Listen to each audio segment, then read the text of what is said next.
So they've officially announced the PlayStation VR2 right here, right now. And from what I'm seeing, Sense controller. So in 2022 with our next generation virtual reality system for PS5, starting with the official name VR2 and their new controller, the Sense controller, sensual controller, enabling a greater sense of presence, allowing players to escape into game worlds like never before. Okay, yada yada yada. With the headset on and controllers in hand, players will have a heightened range of sensations unlike any other. Okay, PR speak still. Thanks to the creativity of game worlds being built by our world-class developers, the latest technology incorporated into the hardware. Okay, still PR speak. Building on the innovations from PS5, VR2 adds a true next-gen experience with high-fidelity visuals, new sensory features, and enhanced tracking, along with a simplified cord setup. Ooh, okay. Now we are getting to the meat and bones of the whole situation. This is pretty awesome too. The display is an OLED, an actual OLED display, and it does refresh at least 90 or 120 hertz. Wow. Probably doesn't even do 60. Wow. That's actually pretty cool. Sounds expensive. You better believe it.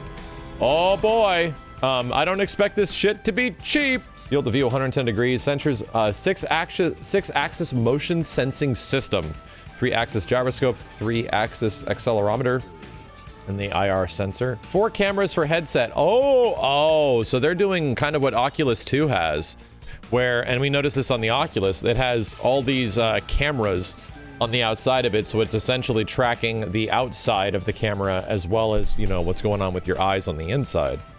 So 4 cameras for the headset and controller tracking, IR camera for per eye tracking, which is interesting. That is interesting. I was not expecting them to go that ham, and that's pretty ham, man. Dick tracking? Shut up, chat. Feedback, vibration on headset? You're gonna shake my brain? What? Vibration on headset? Oh yeah, I can really feel it now. Oh, this is great. Actual real brain damage? Sick. So what's gonna happen? You get punched in a game and it's gonna knock your ass out? That's cool. Dope. Don't know if that's necessary or if it's something that I want. Communication with PS5 via USB Type-C. Audio, built-in microphone, and output. Okay, so this is not... This is a bit of a downgrade from the last VR I messed around with, which was the Oculus 2. That actually had speakers on the headset, which was pretty nice. You did not have to put on headphones, and they were good speakers. But mostly they were focused around your ears, so nobody else could really hear them unless it was super loud. But that doesn't seem to be the case. It's got a microphone, but the output is pretty much a headphone jack. So if you want to get good audio from this thing, you're still gonna have to stick headphones on top of your head, along with this other big-ass device. These look familiar. Holy, I'm about to go pop open the Oculus. These look very familiar. In fact, yeah, I think the only thing that is different with this controller is the fact that it's got this circly doodad, right? The little circly thing, they look cool, right? They definitely look cool. I get it, you put your hands in there, but I wonder if you like tilt your hands, is it going to like whack the edges and stuff? I don't know. They do look nice. Controller specifications. Okay, buttons. 6-axis motion sensing system. Capacitive sensor, finger touch detection, IR. Ooh, that's interesting. Actually, finger touch detection, IR LED position tracking. Interesting. Maybe it'll actually have better tracking than some of the other controllers currently on the market for VR. It's got haptic feedback trigger stuff. Interesting. And that seems to be about it. It doesn't... We're gonna get anything else crazy hot and heavy from here? For high fidelity visual experience, PSVR 2 offers 4K HDR, 110 degree field of view, and foveated rendering with OLED display. That's actually really... This is gonna be a big ass deal. That's gonna be a very clear image. Players can expect display resolution 2000 to 2040 per eye and smooth frame rates. Wow, per eye. I'm not really interested in sensory features. Not really interested in sensory features. So a simple look in a specific direction can create an additional input for a game character. Whoa. So you look in a direction It's looking at your eyeball. Even, dude, I'm curious if they create a game that has proper eye tracking, right? A weird-ass eye tracking game would be kind of odd. Seems cool, right? But all that really matters is the damn games, right? This is all very neat. But what the heck do you play with it? And apparently this. Apparently this is what we're playing with it. Hi, everyone. Ah, he looks so real. Jesus. I think PSVR is already amazing. Gee, I can see like every individual strand of hair on his head and his chin. We're very excited and can't wait to get the game into your hands on the 18th of February. It's only a few more weeks. Now, as you join Aloy on her journey into the Forbidden West, it's great to know that this is not the final frontier of the world of Horizon. In fact, it's only the beginning. Our teams have also been working on a brand new game set in the world of Horizon, which we are very proud to announce. And so today, we'd like to tell you that we're creating a unique new Horizon experience. One that has been built from the ground up for PlayStation's next He looks very real. hardware.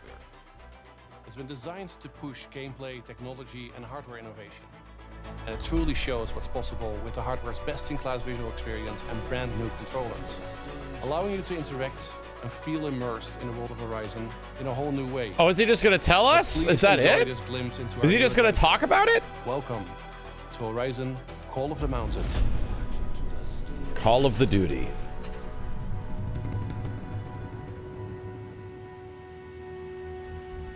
What?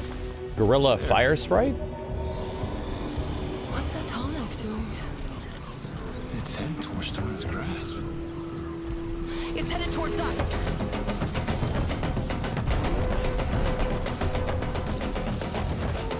Definitely some consolidation, you know?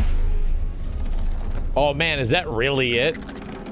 The funny thing is that the visual quality of the actual gameplay part does look VR-like. Am I actually in 4K? I am. The entire video is rendered at 30. So, if anything, this footage will most likely be running at like 90, if not 120 FPS. What's that tonic doing? It looks okay. It's heading towards Storm's grasp. It looks good. But I don't know if I'm like... It looks all right. This looks like we're on a Disneyland ride, right?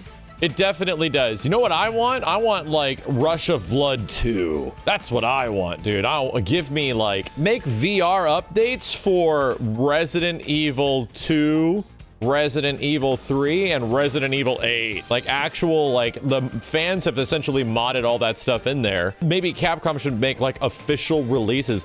Put a damn Time Crisis game out there. Put out House of the Dead or some shit. Yeah, I think for VR it still looks good. The only way you're really gonna get this kind of like visual fidelity experience without it, because we're looking at it like on 4K monitors at high resolution, you know, everything like that, so it appears lower res to us. But when it's that close to your dang eyes, you're not actually enveloping this entire image. You're pretty much looking at like a focal point.